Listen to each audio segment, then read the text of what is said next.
স্থানে ফিরে গিয়েছিলাম। পুনর্বার আবার আমরা পুরীতে ডাকার কারণ একমাত্র শ্রীজবাপুরী ত্যাগ করে দিয়ে সকল নন্দী ভদ্রাবতী এসেছে আমার এই অমরাবতী। একটু কি শ্রবণ করতে চাই তারা, তাই আসুন। সাধু সাধু ওষা দেবরাজ চেয়ে দেখো, সমস্ত দেব দেবীর সম্মুখে তোমার নৃত্য পরিদর্শন করো। যথাজ্ঞা দেবরাজ, আপনি দেবতাদের রাজা, দেবতাদের প্রতিনিধি। আপনি যে মহান দায়িত্ব আমাদের সঁপেছেন, আমরা যথার্থ পালন করার চেষ্টা করব প্রভু। বেশ, আরম্ভ করো। আজি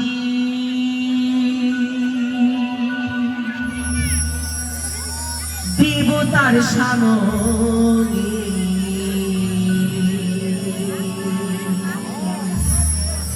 গাইতে হবে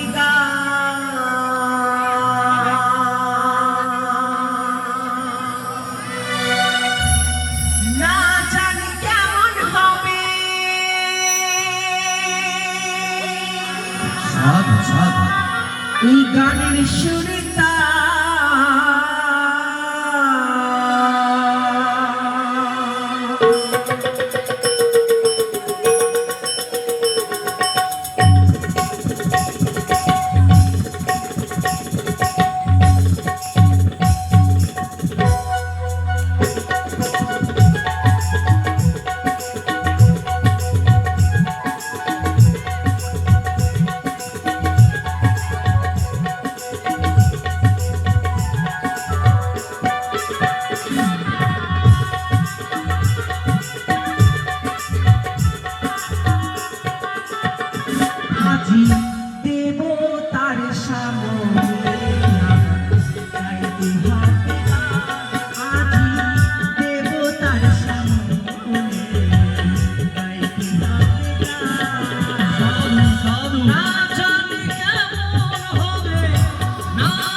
সমস্ত দেবদেবীর সম্মুখে আবার ও চমাতাকে নিচু দিয়েছে। সামনে নাটক নাটকে উল্টো আর ক্ষমারে ক্ষমারে অবিলম্বে তোমাদের করবো আমি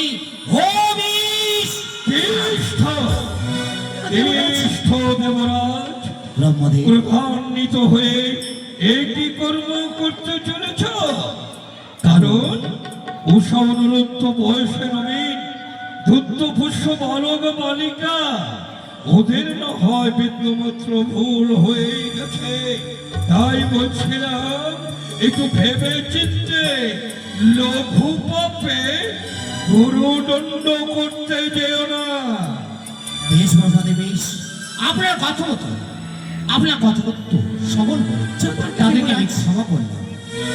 দ্বিতীয়বার দিলে তোমাদের তাল ভঙ্গ না আরম্ভ করো। দেবমান, ওই শোনো, বাজে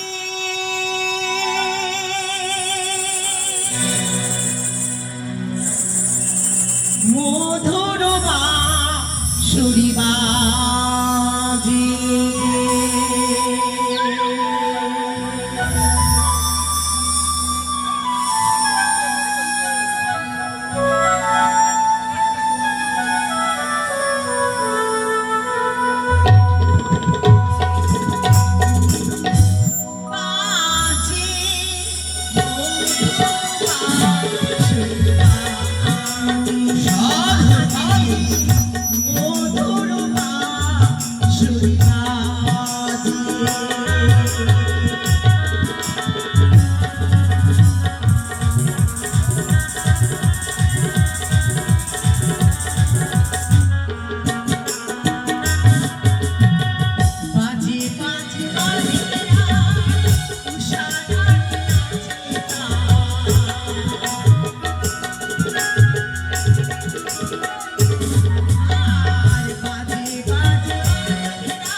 ক্ষমা রে অদোষ, তোমাদেরকে করবো আমি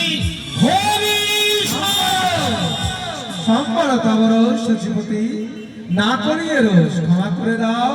তারা পুত্র কন্যা সমতুল্য, ক্লান্ত পরিশ্রান্ত, ক্ষমার দৃষ্টিতে দেখো। তাই হবে তোমাদের মহাদেব। দ্বিতীয়বারে তোমাদেরকে আমি ক্ষমা করলাম, তৃতীয়বার যেন তোমাদের তাল ভঙ্গ না হয় আরম্ভ করো তোমাদের নৃত্য দিয়ে। তোমরা দেখো গোয়া শিয়া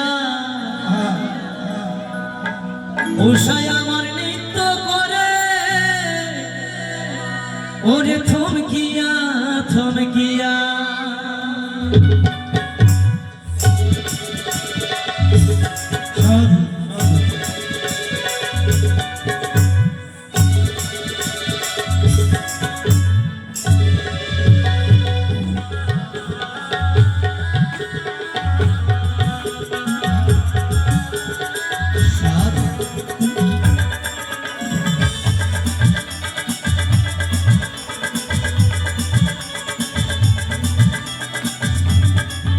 তোমরা দেখো গোয়া শিয়া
রুক্মিণী রাধা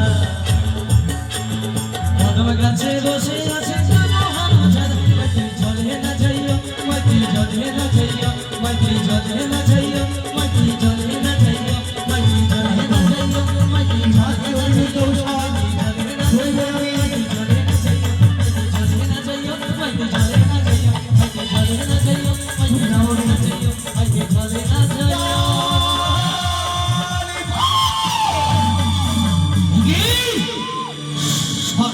পৃথিবীর সম্মুখে আমায় করলে অপমান, এই অপমানের সাজা তোমার পেতে হবে।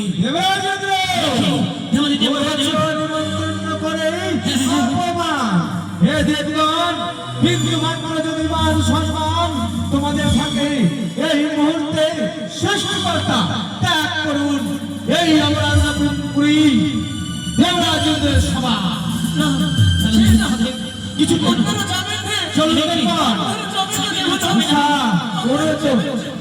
তোমাদের শত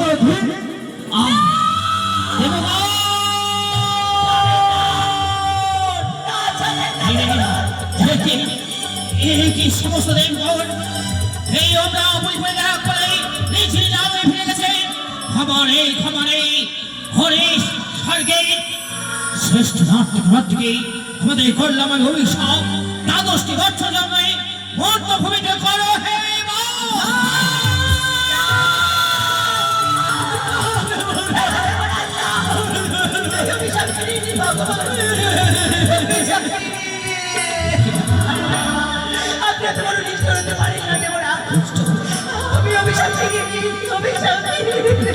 ও দেব রাজগ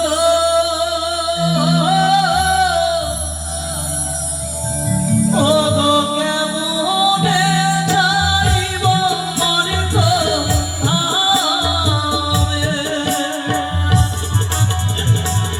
আমি তো পারব না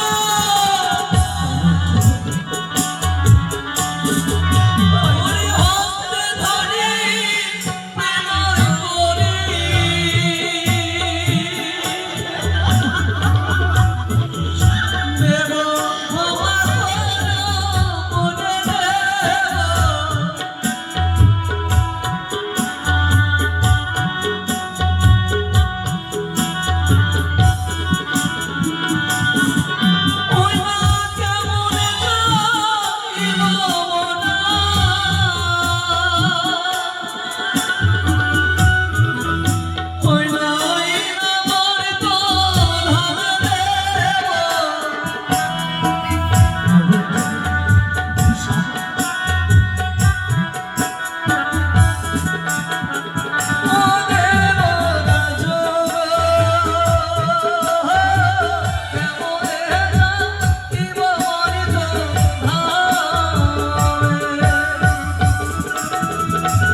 তবে আমাদের দুজনকে কে নিয়ে যাবে সেই বর্তমানে? আমি নিয়ে যাবো হে অনিরুদ্ধ, আমি নিয়ে যাবো তোমাকে।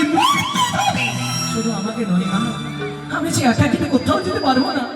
তাই আমার ঔষধকে সঙ্গে নিয়ে আমি ছুটে যেতে চাই তোমার সঙ্গে সেই অমরাবতী ছেড়ে সেই মর্ত ভুবনে। উষা, এই উষাকে নিয়ে গিয়ে আমি কি করবো? মা গো, উষা ছাড়া যে আমি বাঁচতে পারবো না মা। আমাকে চাইলে উষাকে একান্ত দরকার মর্ত ভুবনে। আমার চাইতে যদি উষাকে না নিয়ে যাও তবে আমার জীবন আমি অমরাবতীতে শেষ করবো মা। মনসা, তবে উষা তুমিও যাবে সীমান্তের মাটিতে। অনিরুদ্ধ যদি মর্তলোকে জন্ম নেয় তার সঙ্গে যাবে উষা।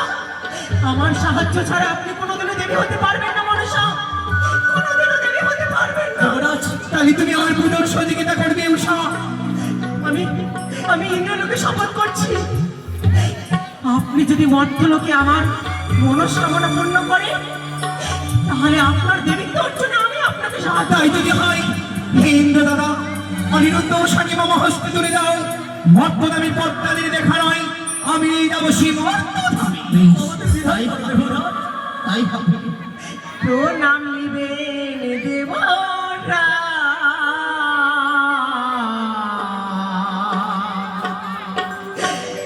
বিদায় নিলাম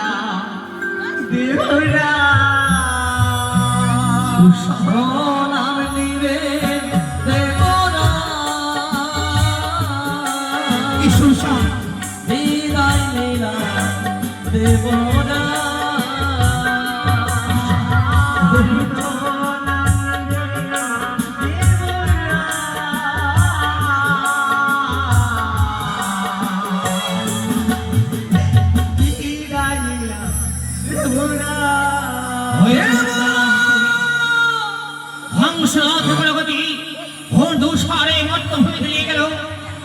আমি কঠোর ভূমিকা করলাম যতদিন বন্ধ ফিরে আসবে না ভোর দুসারে আমরা ভুলিতে ততদিন বন্ধ রইবে আমরা বলে অন্ধকারী হইল ঈশ্বর নিরুদ্ধ উষা ঈশ্বর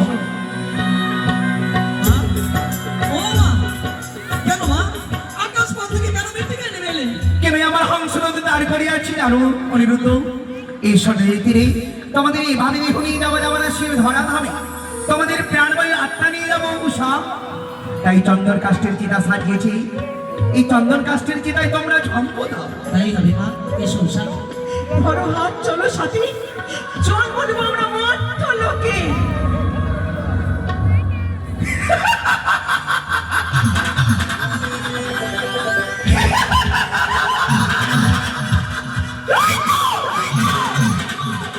পিছে অনিরুদ্ধ উষার প্রাণ বায়ু উষাকে জন্ম দেবো আমি মেনকার গর্বে আর অনিরুদ্ধকে জন্ম দেবো আমি ওই সরকারি গর্বে ওই চট্টগ্রাম। এবার তুমি প্রস্তুত হও চাপ সদাগর এবার তুমি মা বলে মাতৃর জয়ীরব স্বীকার করবে আর দেবী বলে তুমি আমার চরণে পুষ্প জলে ছড়িয়ে দেবে চলো হংসরাজ অতি শীঘ্রই নিয়ে চলে আমার সেই চম্পারে